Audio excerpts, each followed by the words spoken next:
சக்கரவள்ளி கிழங்கு மாமா சமைஞ்சது இப்படி. சக்கரவள்ளி கிழங்கு மாமா சமைஞ்சது இப்படி. முந்தா நாள் வானம் மாமோய் தூரல் போடும் நேரம். ஊதா பூவ போல பூத்து உக்காந்தேன்னு போறான்.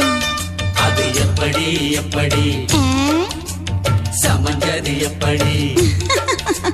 சக்கரவள்ளி கிழங்கு மாமா சமைஞ்சது இப்படி.